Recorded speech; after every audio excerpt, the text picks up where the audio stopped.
Hi BookTube, how is it going? So, I want to do my Friday reads, and once again, I feel like I have a lot to talk about today. I have one more week of vacation, and next week, for my last week of vacation, I am spending 3 days backpacking. So my reading for next week will be a little bit truncated, so next week's Friday reads should not be quite as gargantuan as it feels like this one will be and last week's was. But I have two books. To start with, I'll talk about the books that I finished this week. I have two books that I finished. Those are Our Andromeda by Brenda Shaughnessy and Marsha, The Joy and Defiance of Marsha P. Johnson by Tourmaline. So I'll start with Our Andromeda by Brenda Shaughnessy because I have a bit less to say about it. This is a slim volume of poetry. Go me for reading a volume of poetry by a poet who's alive. And it was interesting, this volume of poetry. It seems to deal, the poems seem to deal with a lot of themes around the sense of self and the sort of slipperiness of the self and things like that. It was very kind of psychological, which was interesting for me because I study psychology. And what I appreciated in the volume was that the poems were, I thought, kind of deceptively simple. They often had this kind of simplistic veneer, sometimes even quoting from kids' songs or kids' poems. But then when you thought about them for a second, looked more deeply into them, or reread them, you saw more depth in them. There's a lot of puns and wordplay throughout the collection, which I always kind of love. Maybe I'm in a minority in that sense, but I really like puns and wordplay. There's a lot of that in this.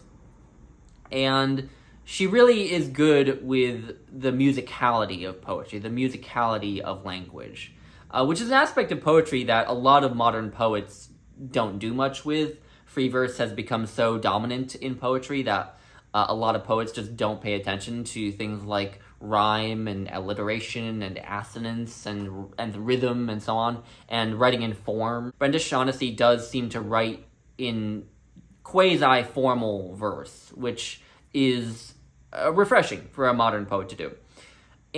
That said, this collection, beyond the very first poem, which I absolutely love the first poem in here, it's called Artless. And I read a little bit of it in my last week's Friday read, so I won't read from it again. But it is just beautiful. It's the reason that I read the collection. Because I was just like, if she can write a poem like that, then I am definitely down to see what else she has to say. However, beyond that, I found a lot of the rest of the collection to be more interesting than moving. And so it ended up being a little dull on the whole. There were some arresting lines, some arresting images. The final poem in here is also the title poem. It's just called Our Andromeda. And it's 20 pages long. It was interesting. It's not the type of poem I've ever really seen written before. It seems to be Brenda Shaughnessy writing to a soon-to-be-born baby of hers, it seems. And she's writing kind of about how she wishes she could take her baby off to Andromeda, to a different galaxy, where she hopes that they'll be able to live a better life than they can here on Earth. And the ending of that poem, the last page or two, was really powerful. I really, really liked that. However, again, a lot of the rest of it was sort of uneven for me, and I'm on the fence about exploring more of Brenda Shaughnessy's work, but Artless has to be one of my favorite poems I've read for the first time this year. It might be a good candidate for a Poetry Thursday video, but yeah, so Brenda Shaughnessy, interesting read. I'm not sure I'm going to read any more by her, but glad I explored some of her work in this. Okay, next up, we have the big one. This is Marsha, The Joy and Defiance of Marsha P. Johnson by Tourmaline. So, Marsha P. Johnson, for those who aren't familiar with her, was a really important individual in the gay liberation movement. She was a black trans woman who was born in 1945, and so for much of her life had a lot of difficulties being a black trans woman in that time was not easy. But she kind of rose from that very difficult position and was a really pivotal figure in the gay liberation movement. She was a performer. She was a drag queen. She also was a member of several, or a couple of theater troupes off Broadway, as the author said, off Broadway theater troupes. And when the AIDS crisis began, she was also really involved in AIDS-related activism and a caretaker for a lot of people who were suffering from AIDS. She was present at the Stonewall riots as well, which is a really interesting thing about her. She was present at the Stonewall riots, which for those who aren't familiar with the Stonewall riots, or the Stonewall Rebellion as it's sometimes called, it was a sort of a riot that broke out outside of the Stonewall Inn, which is a gay bar in New York City, against police brutality that had been going on for some time at the Stonewall Inn. And it's thought to have kickstarted the gay rights movement. And so she was present for that, and then continued to be really pivotal in the gay liberation movement. She and another trans woman, Sylvia Rivera, founded an organization called STAR, which stands for Street Transvestites Action Revolutionaries. And as a part of that organization, they kind of housed and fed and gave community to trans women. And so she did a lot of things in her life. And she also, for much of her life, was homeless and a sex worker. She often had to turn to sex work, as many trans women, especially trans women of color, do for much of her life to get by. And she died in 1992, I should add, under somewhat mysterious circumstances. So she wasn't even 45 years old when she died. And when she died, she was just found in the Hudson River. So her body was just pulled up out of the river. And the NYPD just declared it a suicide. Marsha did suffer from mental problems with her mental health throughout her life. She had several breakdowns in her life. So suicide does not seem implausible. And she was really struggling with her mental health at the time around when she died. But there was a campaign to reopen the investigation into her death because the NYPD just kind of immediately declared it a suicide and left it at that. But a lot of people kind of had evidence that it may not have been a suicide, that she may have actually been murdered, or at the very least she may have died in an accident that may have been caused by her being attacked or chased by someone at nighttime. So her cause of death was changed from suicide to undetermined. And so there's a lot to talk about with Marsha P. Johnson. She is a fascinating person, and I think because of that, and because there's a lot to talk about with this book as well, I may do a full review of the book, because I have a lot to say about Marsha. I have a lot to say about the book as well. To give those of you who may not be interested in a full review of it a little bit of a taste of what I think of the book as a book, Tourmaline herself is more known as an activist and a filmmaker, and she's also an archivist. Actually, the reason that she wrote this book was because she, for many years, has actually been sort of compiling and archiving many of the primary sources about Marsha's life. So she herself has chops in terms of knowing who Marsha was and knowing the details of Marsha's life. She's also directed a film about Marsha, which I have not watched yet, but I'd be curious to. And it's called Happy Birthday, Marsha. I'd be curious to watch that. It's a short film. So Tourmaline is more well known as an activist, a filmmaker, an archivist, right? And this is her first book. She's publishing it alongside a children's book, and the children's book is basically just a children's version of the biography of Marsha. So it's a children's book on basically the same subject.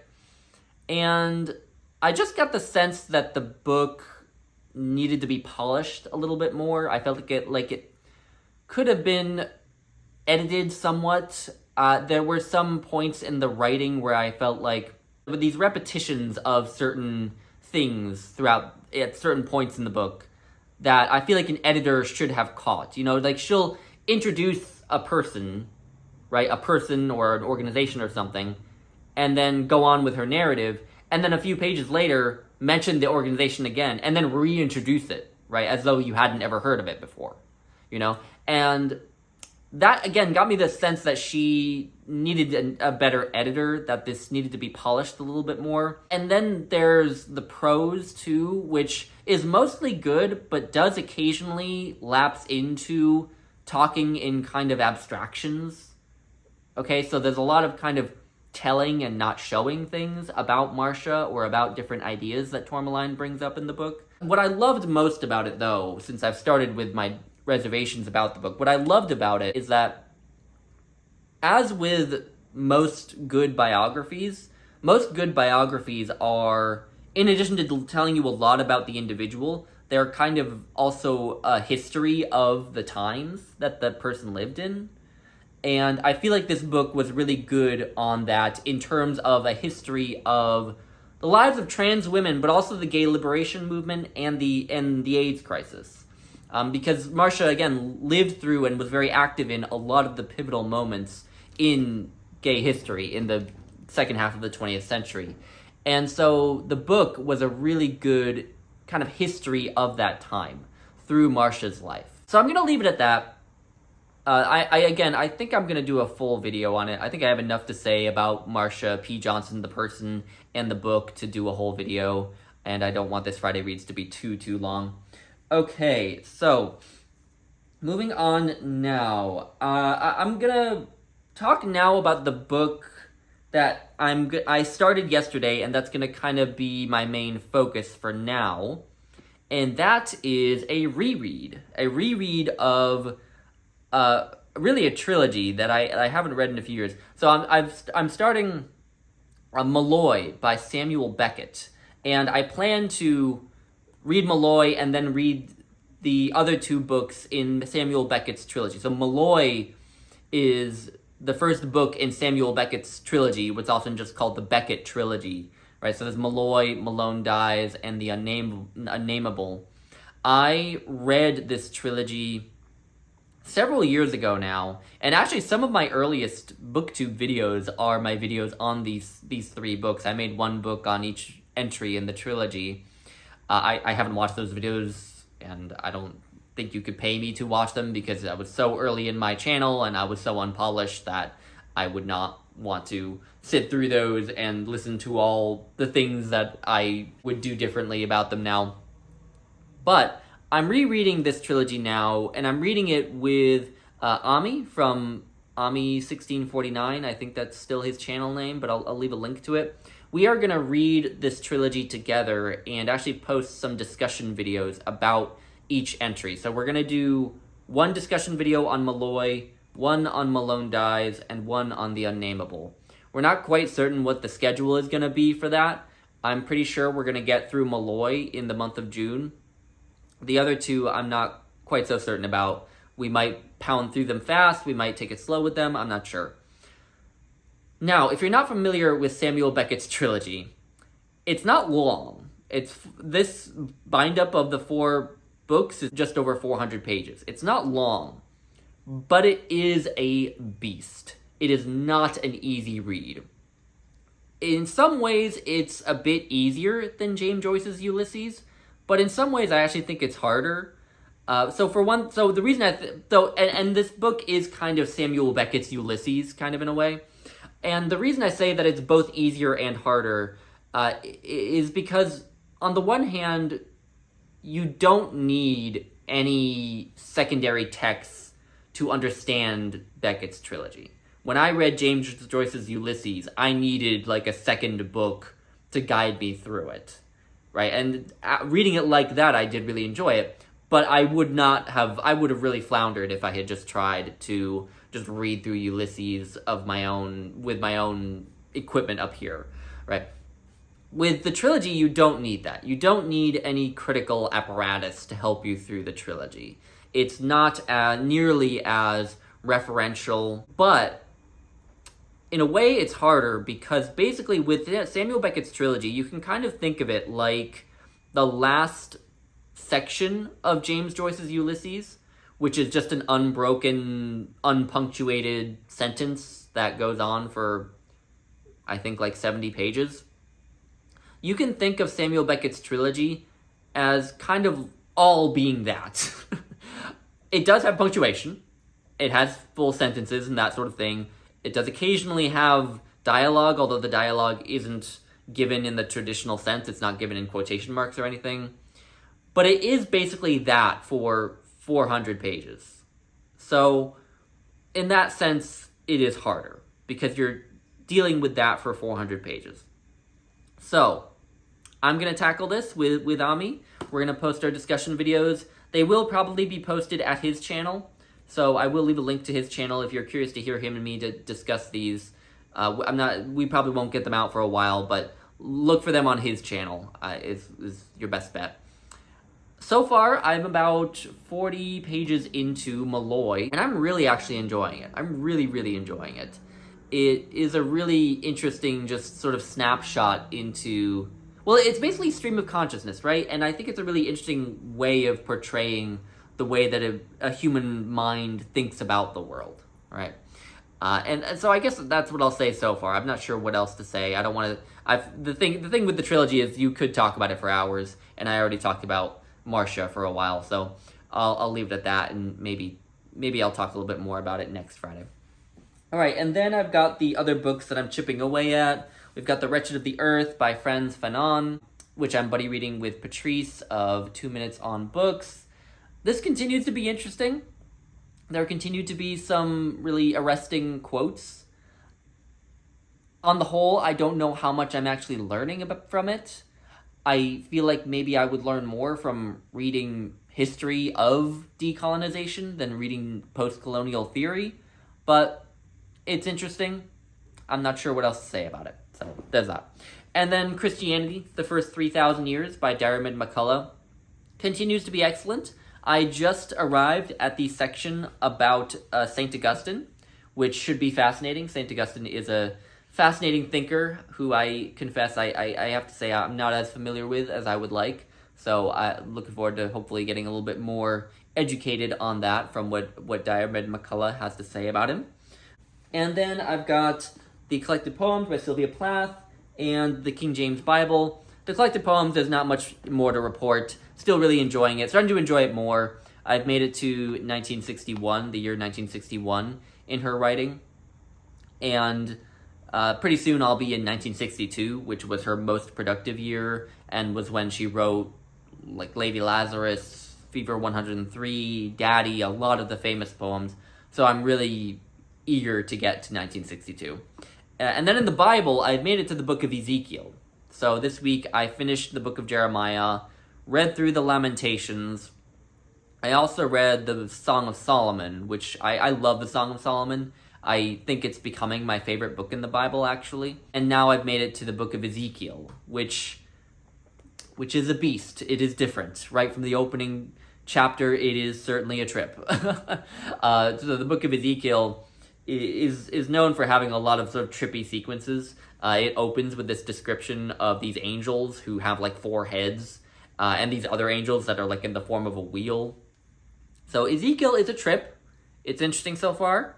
But anyway, so hopefully this Friday Reads isn't too long. I haven't been keeping track of how long it's been going on, but as always, let me know what you are reading, and if you have any thoughts on what I have discussed. I will hopefully see you all again soon.